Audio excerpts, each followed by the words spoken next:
Welcome boys. This is going to be part 2 of our What Happened video for the V-Dub.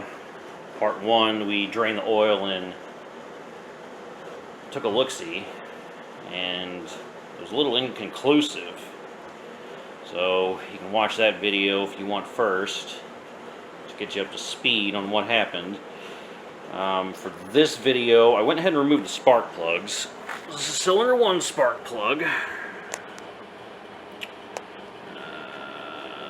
Why aren't we focusing here? There we go. It's a little kind of ashy in some spots and a little carbony or black in other spots, i.e. the electrode's black, the rest is pretty ashy. They all look very consistent. Cylinder 2 spark plug. It's about the same, maybe a little less black at the electrode compared to cylinder 1. Let's get over here. Cylinder 3. Very similar to cylinder 2 spark plug. Ashy mostly. Cylinder 4's also very similar to the previous two. A little ashy. I'm pretty sure this is supposed to be shiny and metal, if I remember correctly, and it's like white. That said, we also had a problem getting some of these plug wires off. They were difficult to remove. There's no longer any silicone that I used to put them on. And then we destroyed cylinder 3 trying to pull it off. I pulled that off, and then the rubber part, and then those other parts down there I had to use a tool to rip them off and then get the spark plugs out. So with that said, I also went down with a borescope into each cylinder to see what was doing, and one of them was kind of questionable. As in the top of the piston looked like it had been making contact with something, or there's like scratches or something in it. But all the valves look fine. So, I don't know. I probably should do some more. I'm going to have to recharge my borescope. It's running low on batteries. But I'll walk you through what I did, and then I'll comment over it. But essentially I put it down in each cylinder just to take a peek-see at the tops of the piston and then at the valves, and kind of spun it around, look at the cross hatching in the cylinder. And then I rotated it to top dead center or bottom dead center, one of the. I believe I put it in top dead center first, that way cylinders 2 and 4 would be down on one of their strokes. And then I went into cylinders 2 and 4 and took a peek-see, and then I spun it to bottom dead center, and then went inside cylinders 1 and 3 and looked at tops of those pistons, and then the valves and the cross hatching on the cylinders. And then, and the valve seats look good. The valves look good. They don't look like they've been smashed. They do have the lip. It's been a while since I took the small engine class. Seat. Well, there's the seat, and then the taper spot. Essentially, the valves shouldn't be like at a perfect angle. They should kind of go at an angle, then go up, and then over. So there should be, I'm going to call it a lip, where you have some material there to hit the seat and seal the cylinder up. And most of that looks okay. And then I put it in cylinder 2, the borescope, and then rotated the crank so I could see. And then after I spun it enough, I could figure out which strokes we were on. I believe I was rotating, I'm pretty sure I was rotating clockwise, which is the correct way. So that should have been going in order of power stroke, exhaust stroke, intake stroke, compression stroke, all that good stuff. So I The cylinder 2 looks fine, and I guess what I should have done is done the exact same thing on the other ones. I should have put the bore scope in every single cylinder and then spun it to make sure that the cams are good. Cam lobes, because on cylinder 2 you can see the valves opening and closing and doing their thing, and they lined up pretty close with the bottom dead center. So enough yakking here, so I'll move you on to what we're looking at, the footage I captured, and then I guess I might go ahead and check the other ones and just add those on there too. But I might not. I might just do that on my own. So you know what? I'm just going to do the other ones on my own. Now I'll just kind of make some notes while I'm looking at everything and narrating over it. So that's that. I guess part 3 then we're going to do some compression testing to see if we're good. And if we have good compression, and the only thing that happened was I fried the ignition system, essentially beat up my plugs and beat up the cap and the rotor bug and everything, then I'll go ahead and just replace those. And I don't know, maybe I'll dump that used oil back in and just crank it over and see if it starts. And so, okay, well, maybe we got lucky. I don't know, we'll see. But on to the bean footage I captured, and then we'll see what we do in part 3. So I'm going to go ahead and sign off and say, hope you enjoyed the video. Catch you in the next one. Thanks for watching, boys. Peace. Okay, and this is me narrating over my bore scope footage. And as we can see, I go down inside the cylinders. I start off with 2 and then go to 4, but I got the sideways view right now so I can see the cross hatching and what the side of the cylinder looks like. I do see the cross hatching, but there are some grooves and other marks in there that I'm not so sure are supposed to be there. Although admittedly I never looked at the sides of the cylinders beforehand, but I feel that those shouldn't be there. I feel like I shouldn't see any vertical grooves in the cylinder. I'm looking at the valve. This is the exhaust valve. The intake valve is a larger valve with a VW logo stamped into it. And I can see the top of the... Yeah, see that right there is the intake valve. I can see it's partially open. And I don't like that mark there underneath of it. So then I switch back to the other view. Top of the piston looks mostly normal. I can still see some writing in it, which is the 85.5 millimeter pistons. And I believe I'm going straight into 1 now, which is at top dead center. So I can't put the camera in very far. I'm heading over to the other side of the engine. This should be cylinder 4, I believe. So I'm looking at the top of the piston, as well as some of the cylinder walls, best as I can see it with this angle. And the pistons don't look too bad in terms of carbon buildup, but if you look very carefully, they don't look all that great. Looks like there are marks on top of it. Some spots where it has made contact with something. Not sure if that's the spark plug electrode, or if maybe some valve seats or pieces of the head or something had broken off and had made contact with the top of the pistons. And then this one, I'm looking, and it's kind of the same thing. I can see the cross hatching, which is a good sign, but I also see these grooves and these marks that are in the cylinder that I'm just not sure are supposed to be there.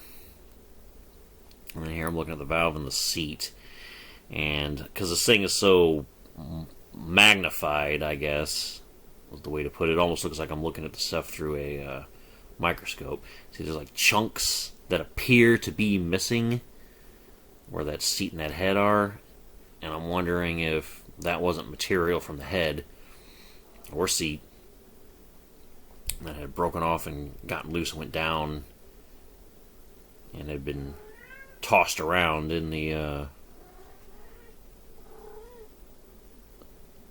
cylinder while the pistons were still moving up and down.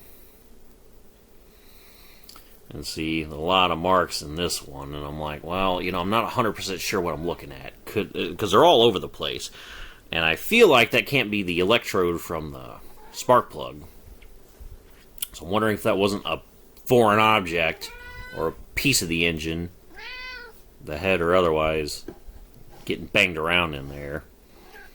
Because the valves don't seem to be damaged, and they don't look like valve witness marks, so I'm not sure. I don't believe the valve was making contact with the piston, so I don't think the rods, rod bearings, or crank bearings, main bearings, I don't think anything like that let go and has caused those. I believe it had just gotten hot, I guess, and the seats or something, or pieces of the head had come off and made contact with those pistons.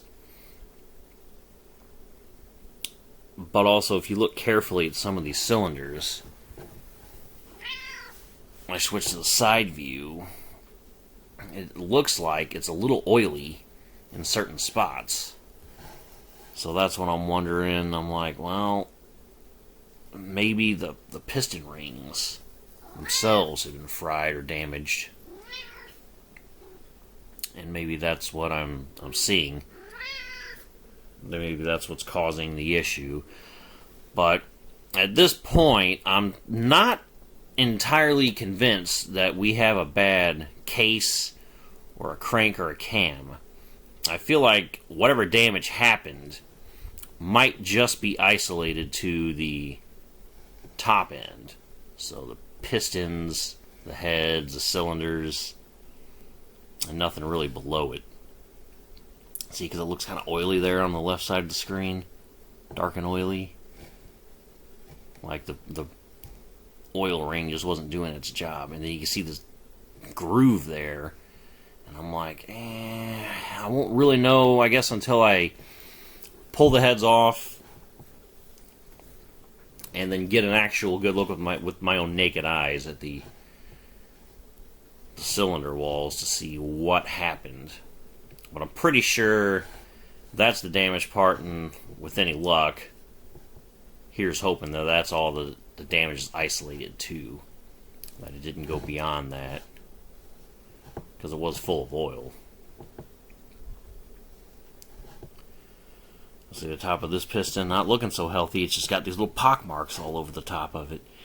And so I don't know, again, is that a foreign object doing that? Most likely, because if you look at the, you got that gouge right there, so I just feel like there's parts breaking off of the head. But I suppose it's just as likely maybe from the heat that we had some sort of like detonation, some pre-ignition that might have been damaging the piston. But I'm not sure what that looks like, compared to a foreign object making contact with the piston. I don't know. And again, like some of these valve seats, the valve seats look good. The valves themselves look pretty good for the most part, except maybe like some scaling on them, or maybe look like maybe they had flaked off, or some carbon had flaked off or something. I'm not 100% sure what I'm looking at, other than they don't appear bent, and I'm not sure even if you overheated them and rates of expansion and such that the piston would make contact with the valve. So I believe it has to just be the heat and foreign objects doing all that.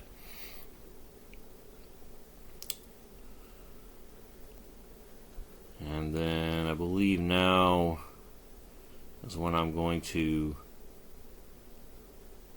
try to get into position here where I can start, or I can kind of get the camera to look at both valves. And then I'm going to start rotating the engine over just to see if the valves are moving opening and closing like they're supposed to, and if so, that would give me some sort of indication that the crank and the cam are okay, because if they're moving properly in relation to each other and the valves are opening and closing, then there's no reason to suspect the cam has been worn down or ground down and no longer has any lobes to it. Because these valves, they're open and closed respectively.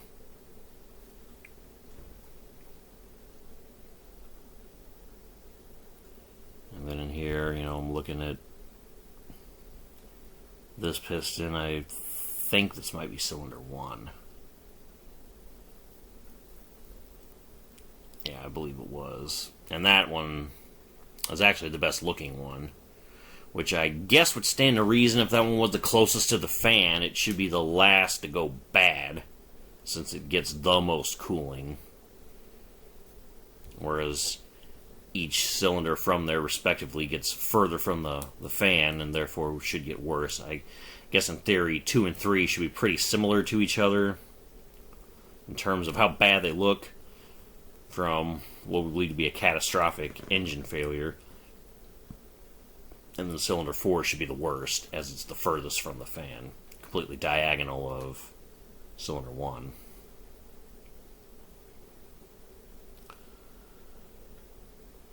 So, yeah, I mean, while you guys are looking, if anything jumps out at you, because you guys are, I'm narrating this while I'm looking at it on a fairly small screen. I won't actually get to see it on a big screen unless I publish it and then watch it on my own on my big screen. Or if you guys are watching it at normal speed in HD, you should be able to see pretty clearly. And if you're at all familiar with the symptoms or the telltale signs of certain types of engine failures over others, valve seats dropping, piston rings failing, whatever the case may be, overheating symptoms, if you see anything that stands out, put a timestamp in it, and then just mention in the comment below what you're seeing and what you think happened. Because we can all see together that the top of the pistons aren't looking so good, and then like this on the valve, like, is that normal? That what appears to be like scaling, or is that like pieces of the valve that have come off?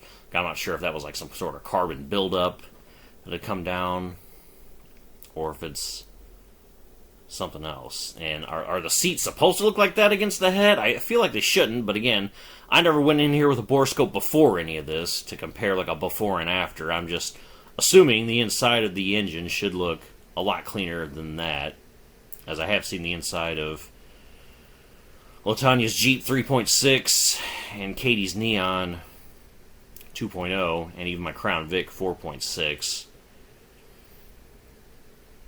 And the Crown Vic's its own story with that engine failure. But on any of the other engines that actually work, they didn't look anything like this. I don't believe so.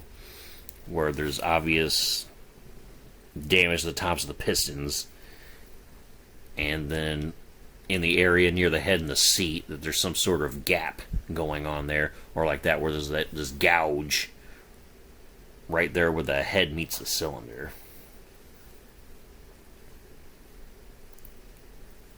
So yeah, now this is where I'm trying to get the camera in position to see both the valves at the same time, so I can start rotating the engine and checking the different strokes to make sure that it's actually doing what it's supposed to be.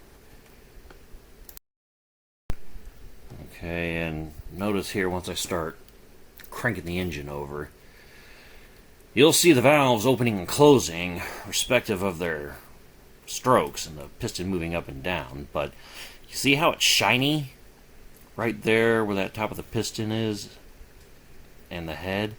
So I believe that's oil, and I feel like it should be dry when that piston goes down, that the oil ring should be scraping the oil back down, or in this case, in towards the sump and the crank, but it's not. So that leads me to believe that we have a failure of the piston rings from overheating, but also that right in the center of the screen there, that kind of chunk missing. I don't know, it leads me to believe that maybe we have an issue with the valve seat or the head, or maybe it's both. I mean, I don't think those two things are mutually exclusive. I believe you can have damage to the head / valve seat, and at the same time, damage to the piston rings that are keeping our engine from having compression. Because if you remember the previous video, I mentioned that it's not very compression-y compared to Katie's or compared to how it used to be. There's some compression, but it feels like there's only compression in one of the cylinders, like cylinder 1, because you get a little bit of an area when you're rotating it where it is difficult, and not difficult as in like something's hitting something, but difficult as in we're fighting the compression of the engine. And then everything else, it just seems to spin without any pushback.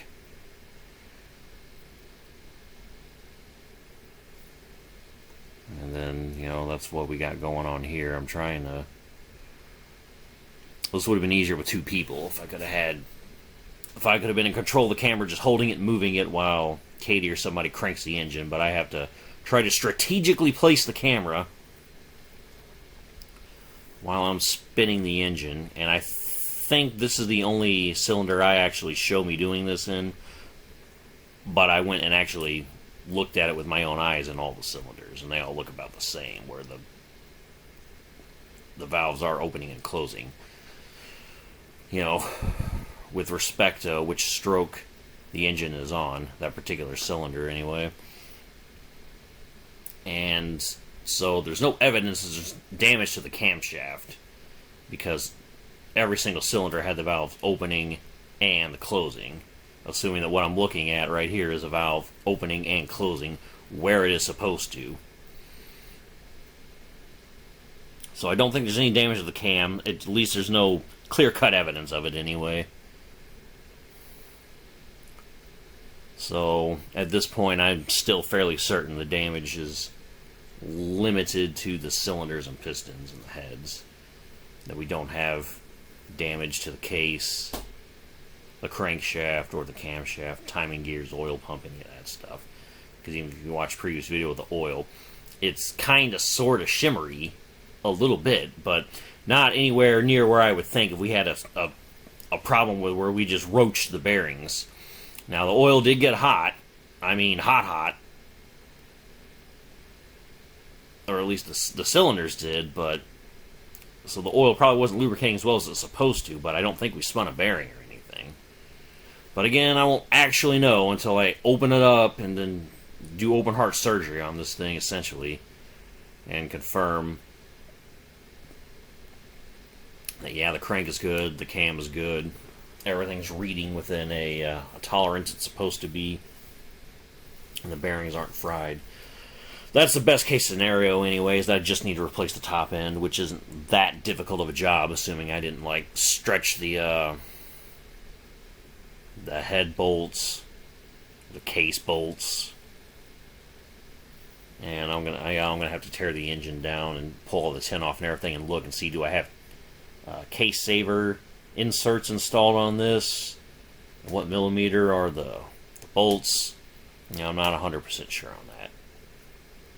Not at the time of filming or even narrating this. I haven't torn the engine down that far.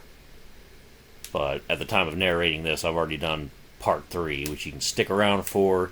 That's going to be compression tests. So I'll catch you in the next one if you've made it this far in the video. Hope you enjoyed it. Thanks for watching, boys. Peace.